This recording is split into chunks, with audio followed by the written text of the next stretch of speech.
السلام عليكم ورحمة الله وبركاته.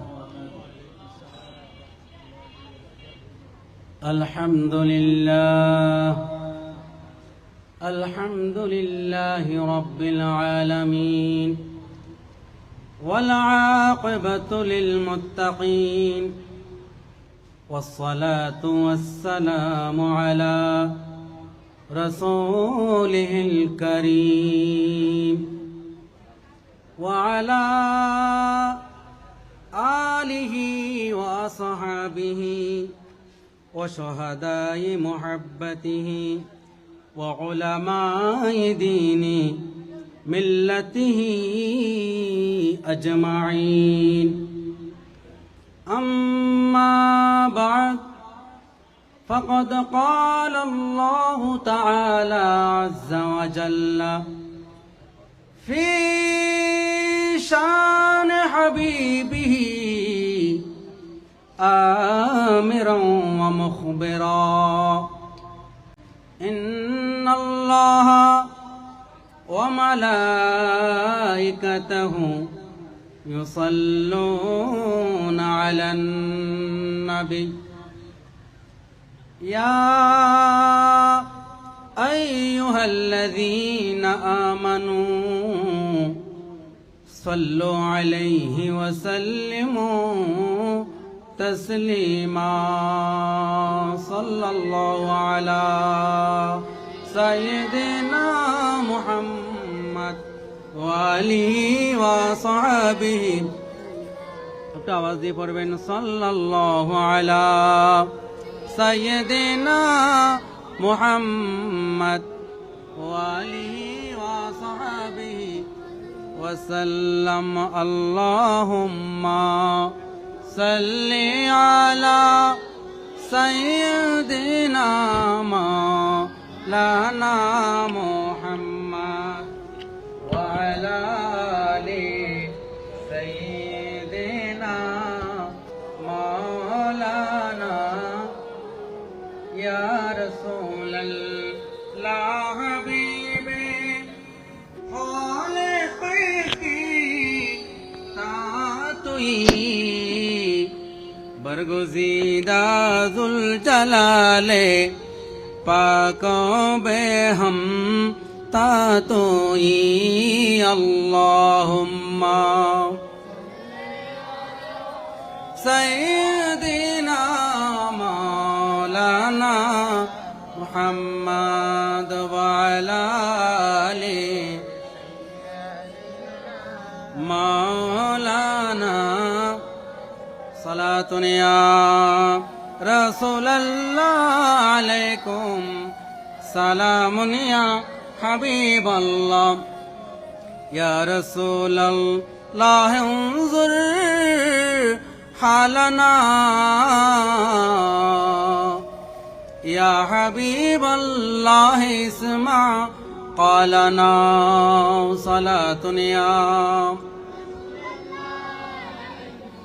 सलामुन या हबीबल्लाह मन से गोयम शरह वस्फ़े आ जनाब आफताबस्त आफताबस्त आफताब. सलातुन या सलामुन या हबीबल्लाह. अऊज़ु बिल्लाहि मिनश शैतानिर रजीम बिबरकति व फज़लि व करमि बिस्मिल्लाहिर रहमानिर रहीम. वतराहुम रुक्कअन सुज्जदा. सदक़ल्लाहु मौलानाल अज़ीम व सदक़ रसूलुहुन नबियुल हबीबुल करीम. मुहिब्बाने रहमतुल लिल आलमीन सल्लल्लाहु अलैहि व आलिहि वसल्लम गौसिया जिलानी कमेटी बांग्लादेशेर व्यवस्थापनाय हजरत मौला आলী কারামাল্লাহু ওয়াজহাহু এর পবিত্র উরুস শরীফ উপলক্ষে আয়োজিত আজকের এই নিসবতে রাসূল সাল্লাল্লাহু আলাইহি সাল্লাম কনফারেন্সে উপস্থিত উলামায়ে আহলে সুন্নাত ও তলাবায়ে মিল্লাত হাজরানে মজলিস আশিকানে মুস্তাফা গোলামানে আউলিয়া ও গোলামানে শের খুদা মাওলা আলী, আসসালামু আলাইকুম ওয়া রাহমাতুল্লাহি তাআলা ওয়া বারাকাতুহু। তোহফা ফর ম্যানকাইন্ডের সম্মানিত প্রতিষ্ঠাতা, দরবারে বারিয়া শরীফের নায়েবে সাজ্জাদানশীন, মুফতি আহলে সুন্নাত মুনাজিরে দ্বীন ও মিল্লাত বাহারুল উলুম, শ্রদ্ধেয় মেজম আমাজান কেবলা মুফতি সৈয়দ সাইফুল ইসলাম বারি মদ্দাজিল্লুল আলীর আদেশে আপনাদের সম্মুখে এই নিজবিত রসুল সাল্লাল্লাহু আলাইহি ওয়াসাল্লাম কনফারেন্সের দোয়া নেওয়ার জন্য আপনাদের সম্মুখে উপস্থিত হয়েছি। আপনাদের খেদমতে সূরা ফাতিহা, যেটা 26 নম্বর পারায় আছে, আয়াত নয় বরং আয়াতের ছোট্ট একটি অংশ তেলাওয়াত করেছি। আজকের এই মজলিস নিজবত রসুল কনফারেন্সের সাথে সম্পৃক্ত সংশ্লিষ্ট এই আয়াতের মধ্যে বলা হচ্ছে ওয়াতারাহুম রুকআন সুজ্জাদা। আয়াতের শুরু হচ্ছে মুহাম্মদুর রাসূলুল্লাহ ওয়াল্লাযীনা মাআহু আশিদ্দাউ আলাল কুফফারি রুহামাউ বাইনাহুম ওয়াতারাহুম রুকআন সুজ্জাদা। এখানে প্রথম তিনটি শব্দ দিয়ে তিনজন খলিফাকে বোঝানো হয়েছে। ওয়াতারাহুম রুকআন সুজ্জাদা এই আয়াতের অংশ দিয়ে, এই শব্দ দিয়ে যাকে বোঝানো হয়েছে তিনি হলেন শেরে খোদা মাওলা আলী। চিৎকার দিয়ে বলি সুবহানাল্লাহ। তো যাই হোক, বরকাতান দোয়ার উদ্দেশ্যে এটা তেলাওয়াত করেছি। আমরা আসলে এলমের ওজন দিয়ে, এলমের ভার দিয়ে চলার মতো শক্তি নাই। তবে যারা এলম হজম করে, এলম বিতরণ করে, ওই সমস্ত বাহারুল উলুমদের সাথে নিসবত, সম্পর্ক, তাআল্লুক, রিলেশন আছে বিধায় মাকের সামনে আসলে নবীজির গোলাম হিসেবে দুই একটা শব্দ কোরআন এবং সুন্নাহর আলোকে আল্লাহ তাআলা আমাদের মুখ দিয়ে, জবান দিয়ে উচ্চারণ করাই। সুবহানাল্লাহ। শর্ত হচ্ছে নিসবত থাকতে হবে। কি থাকতে হবে? একটা আওয়াজ দিয়ে বলবেন, কি থাকতে হবে? নিসবত, এটা হচ্ছে আরবি শব্দ। নিসবতের আরো একটা আরবি শব্দ হচ্ছে তাআল্লুক। এটার ইংরেজি হচ্ছে রিলেশন, আর বাংলা হচ্ছে সম্পর্ক। সুবহানাল্লাহ। যাদের মধ্যে বিতর্ক আছে তাদের মধ্যে সম্পর্ক নাই। যারা সতর্ক তারাই সম্পর্ক রাখে। সুবহানাল্লাহ বলেন। আপনারা একটু কষ্ট করে কপালের নিচে যে দুটো চক্ষু সিসি ক্যামেরা আল্লাহ তাআলা সেট করে দিয়েছেন, লাইট সেট করে দিয়েছেন, ওই চক্ষুদ্বয় দুটি নয়ন দিয়ে, আঁখি দিয়ে একটু কষ্ট করে মেহেরবানি করে ব্যানারের দিকে তাকান। ব্যানারে যে মাহফিল, যে প্রোগ্রামের নামটা আছে নিজবত রসুল কনফারেন্স, একটু বড় করে বলেন সুবহানাল্লাহ। এই নামটার উপরে আমাদের যেমন দুটো চক্ষু আছে, এই দুটো চোখের মতো গোল গোল আরো দুটো তো আছে, লেখা আছে। এই নিসবত কোনো দুনিয়ার নিসবত নয়, এই সম্পর্ক দুনিয়ার কোনো সম্পর্ক নয়। সেখানে দেখতে পাচ্ছেন আসহাবে রাসূল, আর একটা হচ্ছে আহলে বাইতে রাসূল। সুবহানাল্লাহ। আসহাবে রাসূল অর্থাৎ নবীজির যারা সাহাবী, নবীজিকে চামড়ার চোখে দেখেছেন, ঈমান এনেছেন, ঈমান থাকা অবস্থায় ওফাত বরণ করেছেন, ইন্তেকাল হয়েছেন, এনাদেরকে বলা হয় আসহাবে রাসূল, নবীর সাহাবী। সুবহানাল্লাহ। বাম পাশে দেখতে পাচ্ছেন আহলে বাইতে রাসূল। আহলে বাইতে রাসূল শের খোদা মাওলা আলী, আহলে বাইতে রাসূল মা ফাতিমা জাহরা, আহলে বাইতে রাসূল হযরত ইমাম হাসান রাদিয়াল্লাহু আনহু, আহলে বাইতে রাসূল ইমাম হুসাইন। সুবহানাল্লাহ। আসহাবে রাসূল এবং আহলে বাইতে রাসূল, নবীজির সাহাবীর সাথে যার সম্পর্ক থাকবে, নবীজির আহলে বাইতে রাসূলের সাথে যার সম্পর্ক থাকবে, আমার রাসূল ফতোয়া দিলেন ইনারাই আহলে সুন্নাত ওয়াল জামাত। চিৎকার দিয়ে বলি সুবহানাল্লাহ। ইদানিং আমরা দেখতে পাচ্ছি, আপনারা দেখতে পাচ্ছেন, কেউ কেউ নবীর সাহাবীকে ভালোবাসে, নবীর পরিবার, নবীর বংশকে ঘৃণা করে। আবার কেউ কেউ নবীর বংশকে ভালোবাসে, নবীর সাহাবীকে ঘৃণা করে। কিন্তু আহলে সুন্নাত ওয়াল জামাত কারা? এই প্রশ্ন সাহাবীরা করেছেন, উত্তর দিয়েছেন আমার রাসূল নিজেই। সুবহানাল্লাহ। যেই দলে নবীর বংশের ভালোবাসা আছে, যেই দলে নবীর সাহাবীর ভালোবাসা আছে, নবীর সাহাবী এবং নবীর বংশ, এই দুটি ভালোবাসা, এই দুটি সম্পর্ক যখন একত্রিত হয়ে যায় তখন আমাদের পরিচয় হয়ে যায় আহলে সুন্নাত ওয়াল জামাত। চিৎকার দিয়ে বলি সুবহানাল্লাহ। যারা হযরত আলীকে ভালোবাসতে গিয়ে নবীর সাহাবীকে বাদ দিয়ে দেয়, ঘৃণা করে, তারা হয়ে যায় শিয়া। আর যারা সাহাবীদেরকে ভালোবাসতে গিয়ে নবীর বংশকে বাদ দিয়ে দেয়, শের খোদা মওলা আলীর প্রতি বিদ্বেষ রাখে, বেয়াদবি করে, আহলে বাইত রাসূলকে ঘৃণা করে, তাদের পরিচয় হয়ে যায় খারেজি, ওয়াহাবি, নাউযুবিল্লাহ। আজকের এই নিসবত রাসূল সাল্লাল্লাহু আলাইহি ওয়াসাল্লাম অর্থাৎ রাসূলের সাথে যে সম্পর্ক, এটা সাহাবী সম্পর্ক এবং নবীর আহলে বাইত, নবীর পরিবারের সম্পর্ক, এই দুটি সম্পর্ক আমাদেরকে সতর্ক করে, তোমরা যদি জান্নাতে যেতে চাও তাহলে সাহাবীর সাথেও সম্পর্ক রাখতে হবে এবং নবীর আহলে বাইত, নবীর পরিবারের সাথেও সম্পর্ক রাখতে হবে। দোনো দলের সম্পর্ক একত্রিত করে আমরা আহলে সুন্নাত ওয়াল জামাতের দাবিদার হয়ে আল্লাহর দরবারে দুহাত তোলার সাথে সাথে আল্লাহ তাআলা আমাদেরকে জান্নাতি জীবন দান করবেন। সুবহানাল্লাহ। সালাতুন ইয়া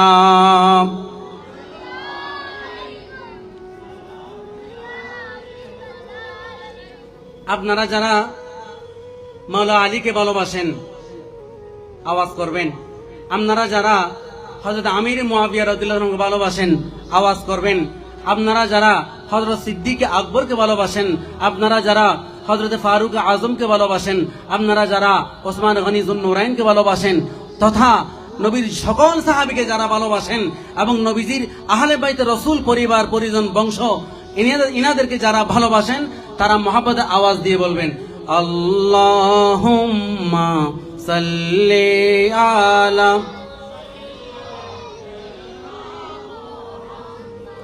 নাবিয়িনা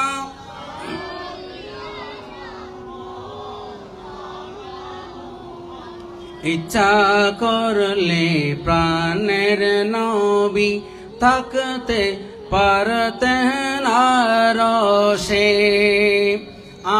আমাদের ওই মায়াই পড়ে শুয়ে রইলেন মদিনায়।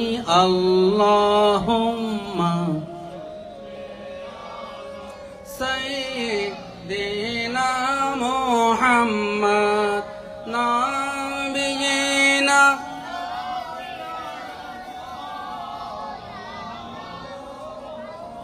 নিসবত রাসূল সাল্লাল্লাহু আলাইহি ওয়াসাল্লাম কনফারেন্সের সাথে সম্পর্ক রেখে একটি হাদিস তেলাওয়াত করতেছি, প্রত্যেকে খেয়াল করবেন। আন আবি হুরায়রা রাদিয়াল্লাহু আনহু قال قال رسول الله صلى الله عليه وسلم, হযরত আবু হুরায়রা রাদিয়াল্লাহু আনহু থেকে বর্ণিত, রাসূল করিম সাল্লাল্লাহু আলাইহি ওয়াসাল্লাম ঘোষণা দিয়েছেন লা ইয়াজতামিউ হুব্বু হাউলাইল আরবাআতি ইল্লা ফি কলবি মুমিনিন আবু বকর ওয়া উমর ওয়া উসমান ওয়া আলী রাদিয়াল্লাহু তাআলা আনহুম আজমাইন। হযরত আবু হুরায়রা রাদিয়াল্লাহু আনহু থেকে বর্ণিত, তিনি বলেন রাসূল করিম সাল্লাল্লাহু আলাইহি ওয়াসাল্লাম ইরশাদ করেছেন, কোন মুমিন ব্যতীত, একটু খেয়াল করবেন, কোন ইমানদার ব্যতীত হযরতে আবু বকর সিদ্দিক রাদিয়াল্লাহু আনহু, হযরত উমর ফারুক রাদিয়াল্লাহু আনহু, হযরত ওসমান গনি যুন্নুরাইন রাদিয়াল্লাহু আনহু, হযরত শের খুদা মাওলা আলী রাদিয়াল্লাহু আনহু, এই চারজনের ভালোবাসা অন্তরে একত্রিত করতে পারে না। সুবহানাল্লাহ। যারা ইমানদার, যারা মুমিন, এরা ব্যতীত এই চারজন খলিফার ভালোবাসা মহব্বত একত্রিত করতে পারে না। এটার মানে হচ্ছে যারা বেঈমান তারা হয়তো সিদ্দিক আকবরকে গালি দিবে, ইমাম মাওলা আলীকে বুকে রাখবে, অথবা মাওলা আলীকে বুকে রাখবে, সিদ্দিক আকবরকে গালি দিবে। ফজর, যোহর, আসর, মাগরিব, ইশা, পাঁচ ওয়াক্ত নামাজ ফরজ। আবার এদিকে মাহে রমজানের 30 রোজা আদায় করা ফরজ। সামর্থ্য থাকলে জীবনে একবার হজ করা ফরজ। সামর্থ্য থাকলে বছরে একবার যাকাত দেওয়া ফরজ। এগুলো যেভাবে ফরজ সেভাবেই একইভাবে আল্লাহ পাক রব্বুল আলামিন তোমাদের উপর ফরজ করে দিয়েছেন। কি ফরজ করেছেন? হুব্বা আবি বকরিন, আবু বকরকে ভালোবাসতে হবে। হুব্বা উমারা, উমর রাদিয়াল্লাহু আনহুকে ভালোবাসা ফরজ করে দিয়েছেন। সুবহানাল্লাহ। ওসমানা, হযরত ওসমান গনি যুন্নুরাইনকেও ভালোবাসাটা, মহব্বত করাটা ফরজ করে দিয়েছেন। সুবহানাল্লাহ। ওয়া আলীন, অর্থাৎ হুব্বা আলী, শের খুদা মাওলা আলীকে মহব্বত করা আল্লাহ তাআলা ফরজ করে দিয়েছেন। সুবহানাল্লাহ। এখন যারা আল্লাহ থেকে বেশি বুঝে, নাউজুবিল্লাহ বলেন, যারা আল্লাহ থেকে বেশি বুঝার দাবি করে বা রাসূল থেকে বেশি বুঝার চেষ্টা করে, তারা শেরে খোদা মৌলা আলীকে ঘৃণা করে অথবা নবীজির অন্যান্য সাহাবীদেরকে ঘৃণা করে। আমরা তো নিজেকে মুমিন দাবি করতে পারবো না, তবে মুমিন হতে চাই, মুত্তাকি হতে চাই, জান্নাতি হতে চাই। মুত্তাকি হওয়ার জন্য, মুমিন হওয়ার জন্য, জান্নাতি হওয়ার জন্য মা বাবা কষ্ট করে দুনিয়াতে এনেছেন, ভূমিষ্ঠ করেছেন, কষ্টের পর কষ্ট স্বীকার করে অবদান রেখে আমাদেরকে বড় করেছেন, মানুষের মতো মানুষ বানানোর চেষ্টা করে যাচ্ছেন। এই যে মা বাবার কষ্টকে সফল ও সার্থক করার জন্য আল্লাহ তাআলা আমাদেরকে যে উদ্দেশ্যে এখানে প্রেরণ করেছেন, ওই যে আল্লাহ তাআলা বলেন, ওয়ামা খালাকুতুল জিন্না ওয়াল ইনসা ইল্লা লিয়াবুদুন। আমি আল্লাহ পাক রব্বুল আলামিন দুটি জাতিকে একটা উদ্দেশ্যে সৃষ্টি করেছি, দুনিয়ার জমিনে পাঠিয়েছি। একটা জাতি হলো মানব জাতি, আরেকটা জাতি হলো জিন জাতি। এই দুটো জাতিকে আমি আল্লাহ তাআলা ইবাদত করার জন্য সৃষ্টি করেছি। সুবহানাল্লাহ।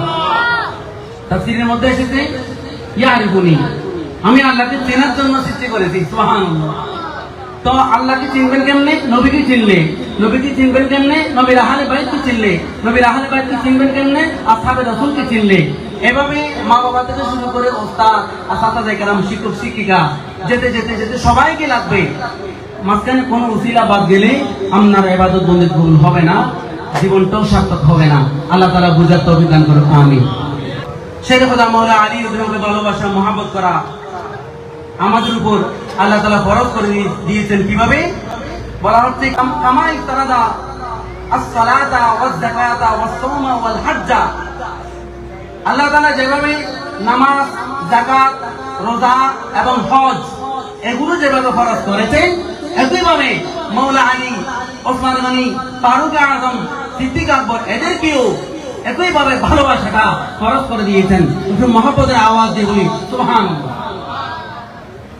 আচ্ছা, যারা যারা মহব্বত করে না, ঘৃণা করে, কেউ সাহাবীর দলে আলীর বিরোধী, আবার কেউ মাওলা আলীর পক্ষে, কেউ সাহাবী বিরোধী, এই ধরনের যারা আচরণ করে, আমার রাসূল ফতোয়া দিলেন, ঘোষণা দিলেন, ফামান আনকারা, যারা অস্বীকার করবে, অর্থাৎ যারা কাউকে ভালোবাসবে, কাউকে ঘৃণা করবে, অথবা কাউকেই ভালোবাসবে না, এইরকম যারা করবে, আমার রাসূল ঘোষণা দিলেন, ফালা তুকবালু মিনহু আস-সালাতু ওয়ালা যাকাতু ওয়ালা সাওমু ওয়ালা হাজ্জু।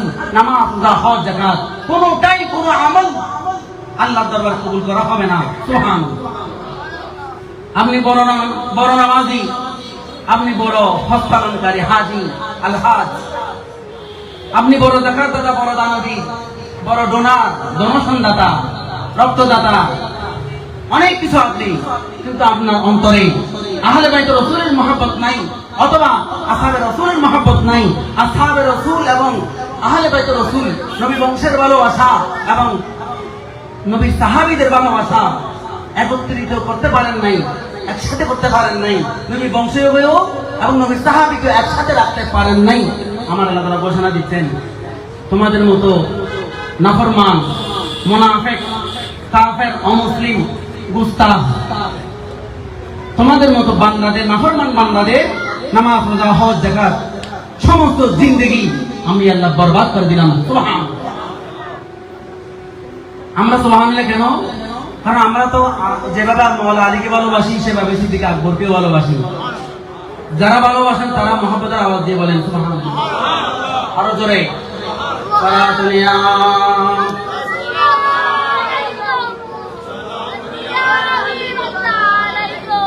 মোবাইল থেকে দেখে দেখে বলতেছি, কারণ মামা হুজুর উপস্থিত, ভয় লাগে, মুখস্থ থাকলে ভুলে যাবো, সেজন্য মোবাইল থেকে দেখে দেখে বলতেছি। আন আনাস রাদিয়াল্লাহু আনহু قال, হযরত আনাস রাদিয়াল্লাহু আনহু বর্ণিত, তিনি বলেন, قال রাসূলুল্লাহ সাল্লাল্লাহু আলাইহি ওয়াসাল্লাম, আল্লাহ রাসূল সাল্লাল্লাহু আলাইহি ওয়াসাল্লাম ইরশাদ করেছেন, মা মিন নাবিয়্যিন ইল্লা ওয়ালাহু নাযীরু মিন উম্মতি ফাআবু বকর, নাযীর ইব্রাহিম ওয়া উমর, নাযীর মূসা ওয়া উসমান, নাযীর হারুন ওয়া আলী ইবনে আবি তালিব, নাযীরি। চিৎকার দিয়ে সুবহানাল্লাহ। এটা অত্যন্ত চমৎকার হাদিস। রাসূল করিম সাল্লাল্লাহু আলাইহি ওয়াসাল্লাম ঘোষণা দিলেন, আমার উম্মতের মধ্যে, অর্থাৎ এই যে আমরা, আমার উম্মতের মধ্যে প্রত্যেকটা নবীর দৃষ্টান্ত দৃশ্যমান আছে। সুবহানাল্লাহ। হযরত আবু বকর সিদ্দিক রাদিয়াল্লাহু আনহু নজির ইব্রাহিম নবীর দৃষ্টান্ত। সুবহানাল্লাহ। একটু মুহাম্মদ আওয়াজ দিয়ে বলেন সুবহানাল্লাহ। এরপরে বলা হচ্ছে ওয়া উমারু নজির মূসা, হযরত ফারুক আযম উমর ইবনে খাত্তাব রাদিয়াল্লাহু আনহু মূসা কালিমুল্লাহ, মূসা নবীর দৃষ্টান্ত। সুবহানাল্লাহ। এরপরে বলা হচ্ছে ওয়া উসমানু নজির হারুন, হযরত উসমান গনিজুন নুরাইন রাদিয়াল্লাহু আনহু হারুন আলাইহিস সালামের দৃষ্টান্ত। সুবহানাল্লাহ। একেবারে লাস্ট ৪৪ নম্বরে যেটা ঘোষণা দিয়েছেন, এটা অত্যন্ত গুরুত্বপূর্ণ, সবার মনোযোগ তাওয়াজ্জু আশা করতেছি। ওয়া আলী ইবনে আবি তালিব, শের খোদা মাওলা আলী ইবনে আবি তালিব রাদিয়াল্লাহু আনহু আমার রাসূল ঘোষণা দিচ্ছেন নাজিরি, শের খোদা মাওলা আলী হু আমি রাসূলের দৃষ্টান্ত। সুবহানাল্লাহ। তাহলে যেখানে শের খোদা মাওলা আলীকে আমার নবীদের দৃষ্টান্ত বলেছেন, অন্যান্য নবীদের সাথে অন্যান্য সাহাবীদের দৃষ্টান্ত দিয়েছেন, সুতরাং সাহাবীদেরকেও আপনি ভুলতে পারবেন না, শের খোদা মাওলা আলীকেও বলতে পারবেন না, যদি জান্নাতে যেতে চান আর কি। আর আপনি যদি বলেন না আল্লাহ তাআলা বড় আশা নিয়ে জাহান্নামও তৈরি করেছেন, সবাই যদি জান্নাতে চলে যায় জাহান্নামে কে যাবে, তাহলে আমি বলবো আপনারা শের খোদা মাওলা আলীর মহব্বত রাখার দরকার নেই। আমরা যারা জান্নাতে যেতে চাই মাওলা আলীকে লাগবে। এরপরে সর্বশেষ হাদিস আপনারা দেখতে পাচ্ছেন ব্যানারের মধ্যে ডান পাশে মান কুনতু মাওলা ফাহাযা আলী মাওলা, নবী প্রিয় নবীকে যারা মাওলা মানে আমার রাসূলের ঘোষণা সিদ্ধান্ত অনুযায়ী মাওলা আলীকে মাওলা মানতে হবে। সুবহানাল্লাহ। এরপরে এদিকে দেখতে পাচ্ছেন আনা দারুল হিকমাতি ওয়া আলিয়ুন বাবুহা, রহস্যের ভান্ডার আমার নবী, আর ওই ভান্ডারের চাবিকাঠি বা দরজা হলো শের খোদা মাওলা আলী। সুবহানাল্লাহ। এরপর আরেকটা হাদিস শরীফ আছে আনা মদিনাতুল ইলমি ওয়া আলিয়ুন বাবুহা, জ্ঞানের শহর হলেন আমাদের নবীজি, আর সেই শহরে জ্ঞানের শহরে প্রবেশ করার জন্য গেট ফটক দরজা হলো শের খোদা মাওলা আলী। সুবহানাল্লাহ। ব্যাস আমার আলোচনা শেষ সেখানে। এবার একটা বাংলা কথা বলি আপনাদেরকে, যেহেতু আলোচনা শেষ একটা বাংলা কথা বলি। আমরা সবাই যেহেতু বাঙালি, আপনারা এখানে প্রথমে বসার আগে প্যান্ডেলে ঢুকেছেন, বলেন না কি করেছেন? প্রবেশ করেছেন, ঢুকেছেন, পর্দা পর্দা যা আছে সব ফেটে ঢুকেছেন, এরকম তো না, একটা শৃঙ্খলা আছে। কি আছে শৃঙ্খলাটা? কি ওই কর্নারে ওই কোনায় আপনারা প্রবেশ করার জন্য, আমরা প্রবেশ করার জন্য দরজা হিসেবে গেট ফটক হিসেবে একটা ব্যবস্থা করা হয়েছে, ঠিক কিনা? আওয়াজ করেন ঠিক কিনা? মসজিদে প্রবেশ করার জন্য দরজা আছে, ঠিক কিনা? আওয়াজ করেন ঠিক কিনা? আপনার ঘরে যাবেন, এখান থেকে শেষ করে মোনাজাত শেষ করে সাহারি তাবারুক গ্রহণ করে মসজিদে যাবেন, নামাজ শেষ করে ঘরে চলে যাবেন, বাসায় চলে যাবেন। তো বাসায় ঢোকার সময় দেওয়াল দল ভেঙে ঢুকবেন এরকম তো না, এটা নির্দিষ্ট দরজা আছে, ঠিক কিনা? আমার রাসূল সাল্লাল্লাহু আলাইহি ওয়াসাল্লাম কত বড় চমৎকার একটা মেসেজ আমাদের জন্য রেখেছেন, আনা মদিনাতুল ইলমি ওয়া আলিয়ুন বাবুহা, জ্ঞানের শহর আমি নবী, জ্ঞানের শহর আমি রাসূল। আর ওই জ্ঞানের শহরে প্রবেশ করার জন্য, অর্থাৎ জ্ঞান আহরণ করে জ্ঞান অর্জন করে মানুষের মতো মানুষ হওয়ার জন্য দরজা হিসেবে শের খোদা মাওলা আলীর মহব্বত অন্তরে রাখতে হবে। সুবহানাল্লাহ। যারা দরজাকে অস্বীকার করে, গেটকে অস্বীকার করে, ফটককে অস্বীকার করে, তারা শের খোদা মাওলা আলীকে অস্বীকার করে। দরজা না থাকলে যেমন রুমে প্রবেশ করা যাবে না, ঘরে ঢুকে যাবে না, মসজিদে ঢুকে যাবে না, মাদ্রাসায় ঢুকে যাবে না, যার যার আপন আপন বাসায় প্রবেশ করা যাবে না, ঠিক একই ভাবে শের খোদা মাওলা আলীর ভালোবাসা অন্তরে না রাখলে আপনি কোনোদিনও ইহকালেও সফল হবেন না, আখিরাতেও সফল হবেন না। আল্লাহ তাআলা আমাদেরকে এই জিনিসটা বুঝার তৌফিক দান করুক, আমিন। সালাতুনিয়া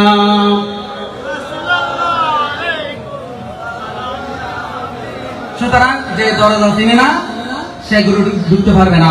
ওয়া আখিরু দাওয়ানা আলহামদুলিল্লাহি রাব্বিল আলামিন। আসসালামু আলাইকুম ওয়া রাহমাতুল্লাহি ওয়া বারাকাতুহু।